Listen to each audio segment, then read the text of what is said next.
പിതാവിൻ്റെയും പുത്രൻ്റെയും പരിശുദ്ധാത്മാവിൻ്റെയും നാമത്തിൽ ആമേൻ. ദിവ്യകാനീശയിൽ ഏറ്റവും സ്നേഹമുള്ളവരെ, ഒരിക്കലൊരു വെള്ളിയാഴ്ച എൻ്റെ കണ്ണുകളെ ഈർന്നണിയിച്ച ഒരു സംഭവം ഞാൻ നിങ്ങളുമായിട്ട് പങ്കുവയ്ക്കുകയാണ്. അന്നേ ദിവസം എന്നെ കാണാൻ വന്ന ഒരു പാവപ്പെട്ട കുടുംബം. ആ കുടുംബത്തിലെ അപ്പനും അമ്മയും ഉണ്ട്. 9 ക്ലാസ്സിൽ പഠിക്കുന്ന ഒരു പെൺകുഞ്ഞ്. ആ പെൺകുഞ്ഞിൻ്റെ മുഖത്ത്, ദേഹത്തെ പലയിടങ്ങളിലായിട്ട് ചെറിയ ചെറിയ മുഴകൾ വരികയാണ്. ഡോക്ടർമാരെയൊക്കെ കാണിച്ചിട്ട് മരുന്ന് കഴിച്ചിട്ട് ഡോക്ടർമാർക്ക് പ്രതിവിധിയൊന്നും പറഞ്ഞു കൊടുക്കാൻ പറ്റുന്നില്ല. ഓപ്പറേഷൻ ചെയ്താലും വീണ്ടും വരുമെന്ന് പറയുന്നു. അങ്ങനെയുള്ള പെൺകുച്ചിൻ്റെ മുഖത്ത് നോക്കിയപ്പോൾ എനിക്കും വലിയ വിഷമം തോന്നി. ഞാൻ പറഞ്ഞു, വിശ്വാസത്തോടെ നിങ്ങൾ വെള്ളിയാഴ്ച ശുശ്രൂഷയിൽ കരഞ്ഞു നിലവിളിച്ച് പ്രാർത്ഥിക്കുക, ഞാനും നിങ്ങൾക്ക് വേണ്ടി പ്രാർത്ഥിക്കാം. അങ്ങനെ അന്നത്തെ ശുശ്രൂഷയ്ക്ക് ശേഷം വീണ്ടും ഞാൻ ഇവരെ കണ്ടിട്ട് ഇവരോട് പറഞ്ഞു, നിങ്ങൾ വിശ്വസിക്കുമെങ്കിൽ എനിക്ക് എൻ്റെ ഹൃദയത്തിൽ നിന്നുള്ള ആഴമായ വിശ്വാസത്തിൽ ഞാൻ നിങ്ങളോട് പറയുകയാണ്, ഇപ്പോൾ വന്നിരിക്കുന്നിടത്തോളം ശരീരത്തിലെ കൊച്ചു കൊച്ചു മുഴകൾ അതൊരു പക്ഷെ മാറിയില്ലെങ്കിലും നിങ്ങൾ വിശ്വസിച്ചാൽ ഇനി ഈ കുഞ്ഞിൻ്റെ ശരീരത്തിൽ ഒരിക്കലും വീണ്ടും പുതിയ മുഴകൾ അതുണ്ടാവുകയില്ല. അങ്ങനെ വിശ്വസിച്ച് നിങ്ങൾ ദൈവത്തിൽ ആശ്രയിച്ച് മുമ്പോട്ട് പോവുക. കാരണം ഡോക്ടർമാരും ഇതിന് പ്രതിവിധി ഒന്നും പറയാത്തത് കൊണ്ടാണ്.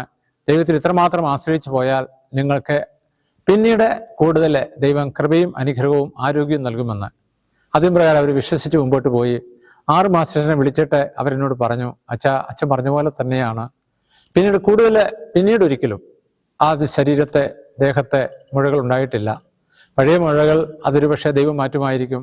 ആ ഒരു വിശ്വാസം നിങ്ങളുമായിട്ട് പങ്കുവയ്ക്കുമ്പോൾ കർത്താവിൻ്റെ കരുണ, അത് സ്നേഹം, പ്രത്യേകിച്ച് ഇതുപോലുള്ള അവസരങ്ങളിൽ നമ്മുടെയും കണ്ണുകളെ ഈർന്നണിയിക്കുമ്പോൾ, ഇങ്ങനെയുള്ള കാര്യങ്ങൾ നമ്മൾ കാണുമ്പോൾ, കേൾക്കുമ്പോൾ, പ്രാർത്ഥനകൾ ദൈവികകാരൻ്റെ നാഥനിലൂടെ സ്വർഗത്തിലേക്ക് ഉയർത്തുവാൻ എല്ലാവർക്കും ഇടയാകണം.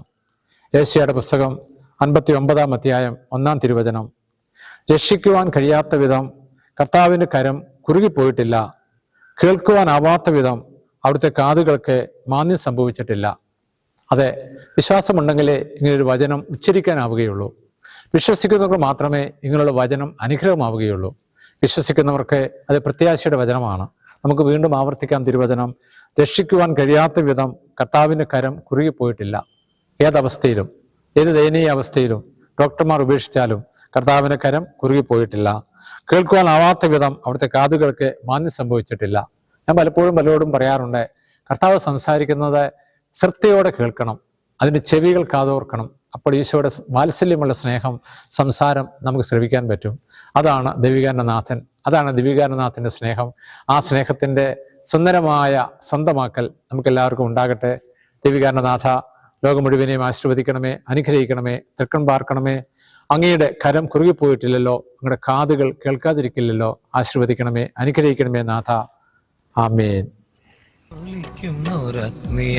ദിവ്യകാരുണ്യമേ, ദിവ്യശോഭയാലെന്നുള്ളം തെളിയും ജ്വലിക്കുന്നൊരഗ്നിയാം ദിവ്യകാരുണ്യമേ, ദിവ്യശോഭയാലെന്നുള്ളം തെളിയും ദിവ്യാഗ്നിതൻ ശക്തിയാലെന്റെ ഹൃദയം ശുദ്ധീകരിക്കണേ നാഥ.